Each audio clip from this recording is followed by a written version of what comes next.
Oke, jumpa lagi teman-teman sekalian.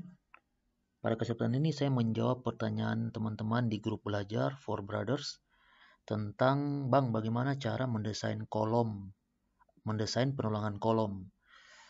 Jadi, mendesain penulangan kolom itu kita harus analisis strukturnya dulu, karena desain penulangan kolom itu didapat dari beban-beban yang bekerja dan analisis yang sudah dianalisis oleh software, barulah kita desain penulangannya.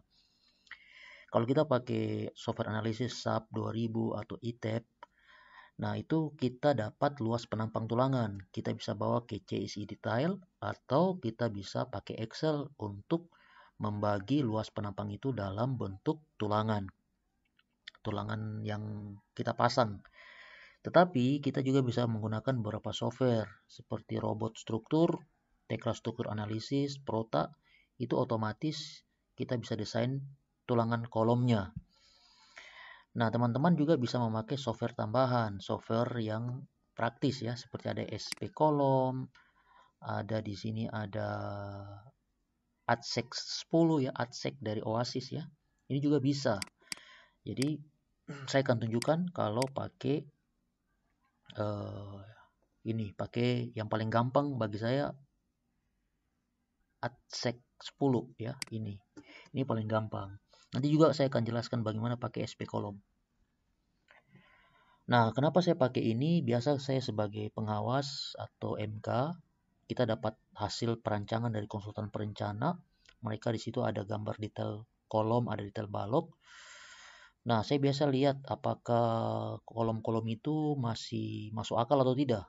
Kalau mencurigakan atau biasanya mereka tidak mengacu pada strong column weak beam ya, atau SCWB, bahwa keruntuhan bangunan itu kolom harus lebih kuat daripada balok. Kalau mereka tidak mengacu ke situ, maka saya harus mengecek penulangannya, mengecek penulangan kolom itu apakah dia kuat atau tidak. Karena bisa jadi kegagalan struktur ketika kolom tidak mampu menerima distribusi beban dan kegagalan terjadi pada kolom itu fatal. Jadi saya coba pakai software-software yang gampang-gampang aja. Nah, saya pakai AdSec 10, ini buatan Oasis ya. Caranya kita langsung create new. Nah, di sini ada muncul project dan sebagainya ya. Ini. Nah, ini kita pilih jobnya, kita pilih 01, terus kita tulis dulu nama jobnya ya, projectnya yang umpama kolom K1. Nah, di sini ada pilihan SI, kilonewton, keep fit, keep in, dan custom. Saya pilih pakai kilonewton. Ini ada American ACI, ASTO ya, standar Australia, British standar, Kanada standar. Saya coba pakai ASTO ya. ASTO saya pakai yang SI ya. Karena saya malas bikin lagi parameter material, ini sudah ada. Nah, saya pilih material. Sesudah itu kita masuk ke material ini. Nah, di sini sudah ada MPA ya. Ini adalah material grid beton yang saya pakai. Nanti saya pakai yang 20 MPa. Ini standar dengan K250 ya. Terus rebarnya ini saya pakai grid 280 untuk tulangan polos. Sedangkan tulangan ulirnya saya pakai 420. Oke, sudah itu saya masuk ke section. Teman-teman bisa explore nanti ya. Saya cuma tunjukkan cara cepatnya. Di sini ada, kita bisa bikin new section penampang kolom, atau kita pakai yang sudah ada. Macam ini ada. Ini untuk beam ya. Ini untuk kolom bulat. Ini untuk kolom persegi. Saya pilih yang square RC kolom. Nah, ini saya klik di sini 2 kali. Nah, muncul seperti ini. Saya perlu dulu definisi ya. Bikin definisi ini tadi konkret, oke, terus 20 MPa. Nah, ini ada kolomnya umpama 40 kali 40. Ini kita bisa edit ya. Umpama saya edit, saya mau kolomnya 50 kali 50 atau 500 kali 500 mili. Nah, klik OK. Nah, ini sudah itu cover kolomnya, cover selimut betonnya 30 mili. Nah, di sini ada setting penulangan kolom dan penulangan bagel. Tulangan pokok dan bagel ya. Nah, ini linknya ini adalah bagel, dengan perimeternya ini adalah tulangan pokok. Nah, di sini kita bisa edit ya. Umpama linknya ini saya edit. Saya mau pakai begelnya itu adalah grit polos ya, 280 ya. Sudah itu saya mau pakai besi 10 ya, besi 10. Apply.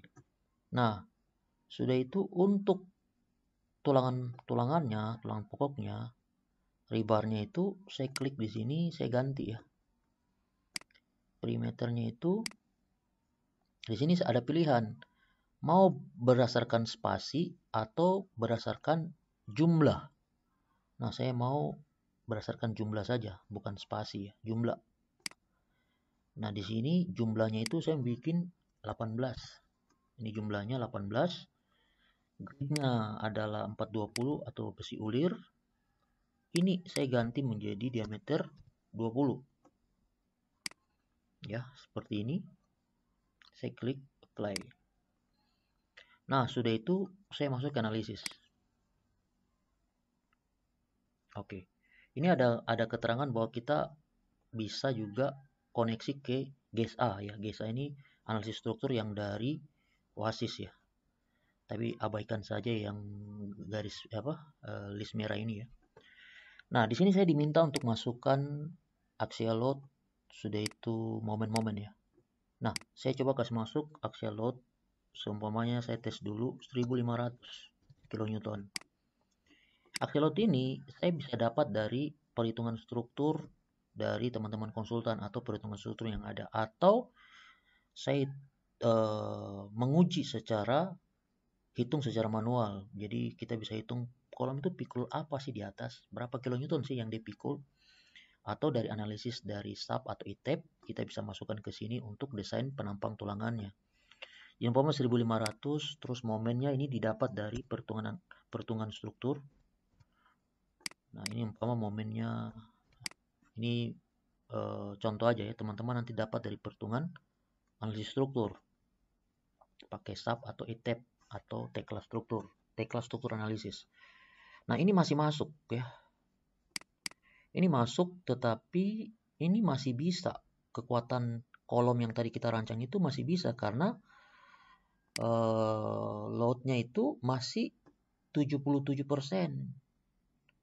Dia error batasan itu di atas 100% baru dia nyatakan tidak mampu memikul. Berarti ini masih bisa memikul beban di atas 1500 kN. 1500 kN ini adalah kalau kita konversi ke ton itu kurang lebih 150 ton. 150 ton.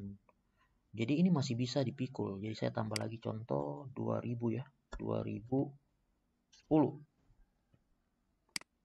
Nah, ini momennya sama. Nah, ini masih bisa. Tapi sudah 99 ya. 99%. Ini di atas 2010 ini pasti tidak bisa. Coba kita coba ya. Ini saya copy lagi. Umpama 2015 ya. 2015. Nah, error kan karena lebih daripada 100% dari load. Jadi penampungan kapasitasnya itu sudah di atas 100% dari beban yang bisa bekerja, bisa dia tampung. Jadi ini sudah tidak bisa ya. Lebih ya. Ini di atas 1%, M moment dan M ultimate itu di atas 1 ya. Nggak bisa. Harus di bawah 1. Kalau di bawah 1 masih bisa, di atas 1 nggak bisa. Jadi ini nggak bisa.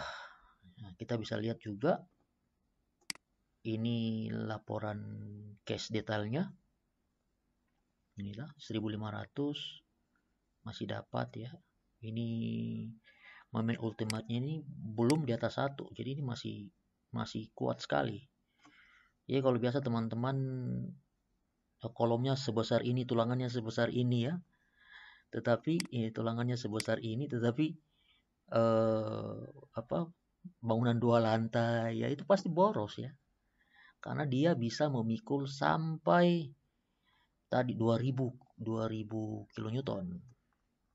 Nah, dia bisa memikulnya banyak sekali. Jadi dia bisa memikulnya 2010 kilonewton berarti 201 ton. 200 ton ya, 201 ton dia bisa memikul. Di atas 215 dia tidak bisa ya. Ini 201 201,5 dan tidak bisa ya. Ton ya, ini ton ya. Ini kilonewton. Nah, ini kita bisa cek ya. Jadi kita bisa cek maksimal dia menampung, dia bisa memikul ya. Ini laporannya. Sudah itu kita bisa lihat diagram interaksi. Ini ya. Kalau kita kasih transparan, kita bisa lihat ya. Yield-nya. Jadi diagramnya dia masih masuk di bawah. Tadi ini kan yang saya pakai yang di atas ya. Ini tensionnya, umpama ini saya hilangkan ya. Ini masuk ya. Ini bar chartnya. Chart ya. Jadi ini kita bisa print ya. Jadi ini kita bisa print report. Nah, printnya begini, laporannya ya. Job 1 Thailand, ini kita bisa print. Jadi kolom itu di atas 215 kilonewton, beban yang dipikul sudah tidak masuk. Tetapi 210 kilonewton dia masih masuk ya. Ini maksimal kekuatan yang dia bisa, beban yang dia bisa pikul 210 atau 201 ton. 201 ton itu sangat besar ya yang dia bisa pikul. Ini bangunan di atas 7 lantai, 8 lantai itu dia masih bisa pikul ya. Karena pengalaman saya hitung yang 8 lantai itu dia bisa pikul 2500, 2600 itu bisa 7 lantai, 8 lantai. Untuk kolom lantai satunya ya. Nah, ini kita bisa print dan kita bisa simpan dalam bentuk PDF, juga dalam bentuk, nah ini bisa, macam ini kita download ya. Nah, ini bisa print juga. Ini bisa di download, bisa di print ya. Laporannya. Oke. Jadi dengan mudah kita bisa menghitung dan bisa menganalisis penulangan kolom pakai software ini. Tapi saran saya, analisis strukturnya harus benar dulu, karena data yang kita masukkan ke sini untuk dianalisis ini, momen-momen ini haruslah data yang dari hasil analisis. Oke, teman-teman, begitu penjelasan saya. Nanti saya akan jelaskan juga bagaimana menggunakan SP Column. Oke, teman-teman, sampai jumpa.